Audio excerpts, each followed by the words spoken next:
When it's time to make a creative task, how can you inspire yourself to make the best project possible even when you're stuck in a rut? Even before I got into computer science, I wrestled with the answers to some of these questions. My name is Evan Nygard, and I've been working at CUCS Academy for a little over 2 years now.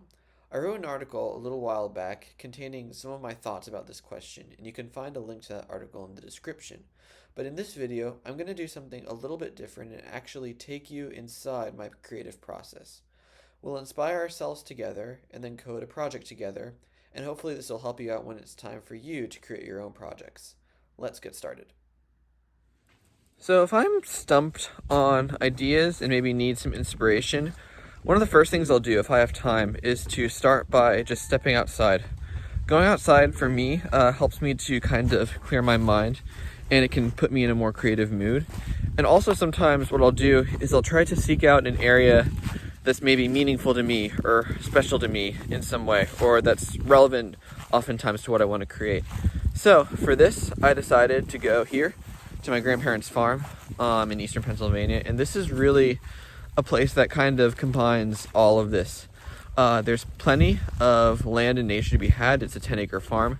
There's the barn behind me and the pasture where all the animals graze, and behind me again there's the woods. So this is definitely a good place to be outside for sure. But it's also a place that's really been special to me since I was a kid. It's been in my family since my dad was young. And when I was young, my siblings and I would come over here very often, and we'd help to feed the animals, we'd play with the animals, we'd play all sorts of games in the woods and do a bunch of other stuff around here. So yeah, there's a lot of history here and a lot of memories here. So this is a really good place where we can start to maybe seek some inspiration for what we want to create.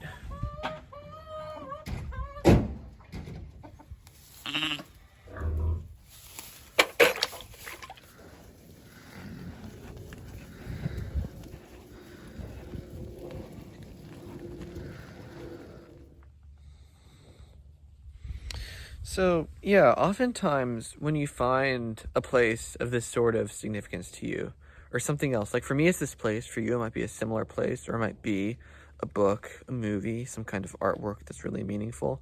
But whatever it is, when you find it, oftentimes you might get some ideas popping into your head, some very general ideas of creative tasks. And I mean, anything really could be an idea. Like we might create a creative project based on feeding the animals in the barn or picking vegetables in the garden. But you might also get some more specific ideas just from whatever about that place or that thing that's special to you, honestly. Like, for example, I said earlier that I have a lot of memories here. One of them is that when I was young, my siblings and I would go hunting in these woods behind me for golf balls that my grandfather had hit into there. And for every golf ball that we found, they would give us a quarter. It was just this silly little game that we had. But you could easily imagine generalizing that into some sort of creative project where, like, your user is searching for treasure hidden in the woods.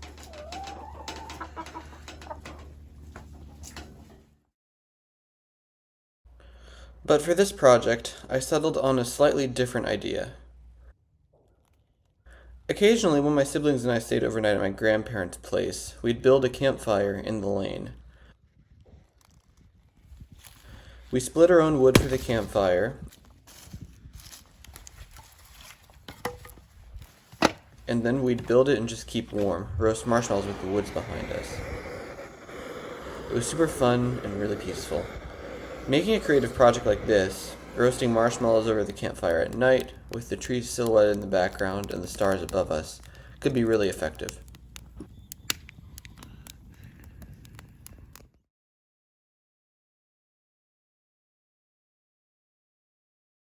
So now that we have some idea of what we want, now it's time to actually start writing the code. Since this is a video about creativity and inspiration, though, more so than like how to code a task, I'm going to skip over some of the nitty-gritty details of how I wrote the code. Instead, I'm going to zoom out and discuss some broader design concepts instead. So first of all, we want to make a project depicting a campfire, perhaps in the woods, perhaps at night. How do we make this look really good? I would say in general, it's good to nail down the setting very precisely to give yourself the best mental image of what you want. In this case, I think, personally, it'd be effective to create a setting just after dusk, where the light isn't fully gone but the stars are perhaps starting to come out a little bit. We could maybe make it a bit more light than that, or we could definitely make it much more dark, but I think this is the setting that we're going to go with. So how do we create this setting?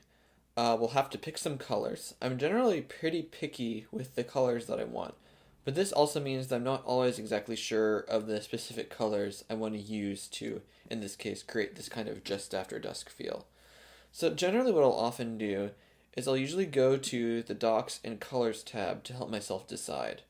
I'll usually end up trying out a few of their colors before making a final decision, but in this case, I went with a gradient from navy at the top to sky blue at the bottom. Personally, I like to use gradients fairly liberally in artistically minded creative tasks because it helps give all the objects a bit more shape, texture, and life. You might like that too, or you might not, and that's also totally fine. Gradients aren't always appropriate in every situation. They're just my artistic preference in general. You might personally want to choose differently. So in this case, I'll do a gradient from navy to sky blue and starting at the top. And you can see there we get this nice kind of just after sunset effect. So for the sake of time, I skipped ahead a little bit, so this code has already been written. But you can see that I added some stars right here, a couple silhouetted trees here, and I also built the campfire. But this campfire looks very static and bland, very much unlike the real campfire that we built earlier in this video. So what we need to do now is we need to give this campfire some life. So the thing about fires is they are very dynamic. The light from a fire flickers unpredictably, and the flames lick different parts of the wood. So the question is here, how are we going to imitate that in code? So we want the fire to be animated without the user needing to do anything. So we know already that we're probably going to have to use the onStep function.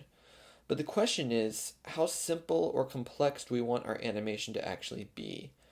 Complex animations can look very realistic at their best, but they're, complex. And with an animation as intricate and unpredictable as a fire, there's a good chance that our flickering flames end up looking clunky and robotic. So in this case, less is probably more. We don't want to go with too complex of an animation. We probably want to go with something simpler. So in this case, I opted for a more simple animation that plays with the opacity to make the fire flicker like this. Before the opacity gets too small or too large, we reverse the rate of change from positive to negative or vice versa. De-opacity, change in opacity is the rate of change. Using 2 stars as well instead of just 1 also helps give the fire some life and makes it look more realistic. I also added a heat glow, which is just a simple circle with low opacity. This doesn't flicker and doesn't seem to do much at first, but it will come into play when we code in our roasting marshmallows functionality. So now we're back, and I've coded up some functionality to display and move a bunch of marshmallows on a stick. But we want to actually roast them, which means they need to gradually turn brown when held over the fire, and maybe even turn black if we do it too long. So how are we going to do that?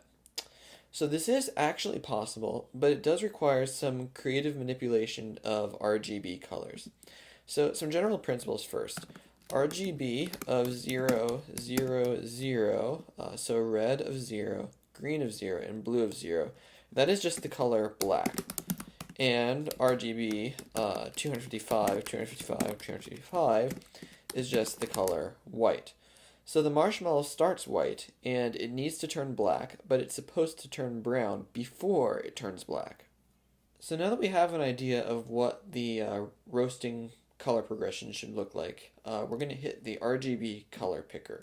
So if we just Google search RGB color picker, then Google will come up with a really nice one that should give us as many combinations of colors as we could want. So we're going to look at some various brown colors and see if we notice any trends. So nothing on here is brown.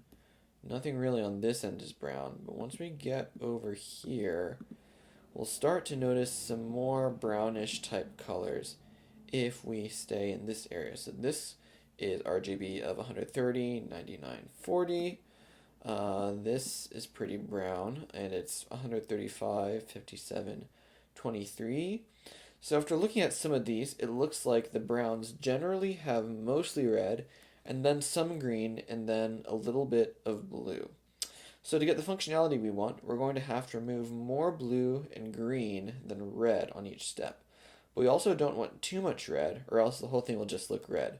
So getting this right is going to take some experimentation, which is totally fine. But now, after I've done all that, we've ended up with this. So on each step, we decrease the red by 1, the green by 2, and the blue by 3. So we'll turn brown before we turn black, but since we keep decreasing each color until they hit 0 or 1, we'll eventually get a very black color.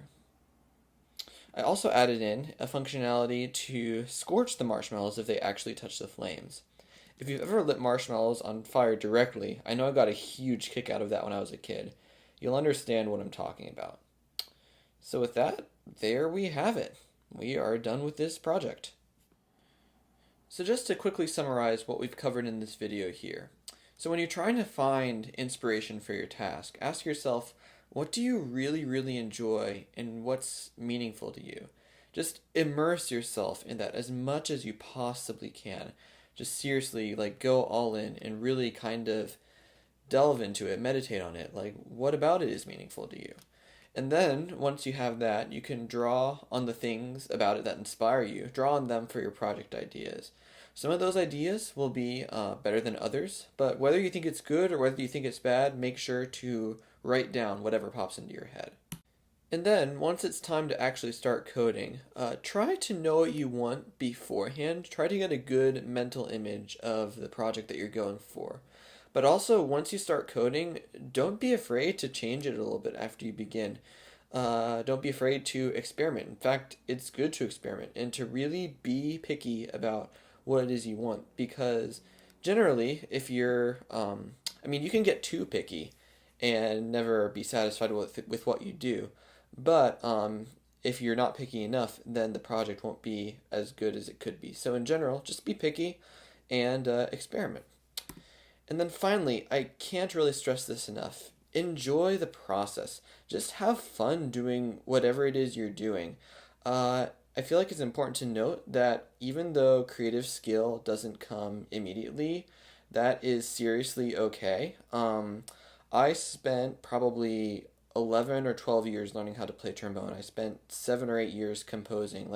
It does take time to really develop artistic and creative excellence.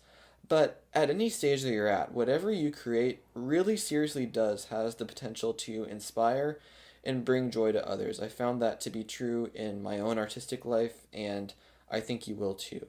So, in general, just have fun, enjoy it, and looking forward to see what you create.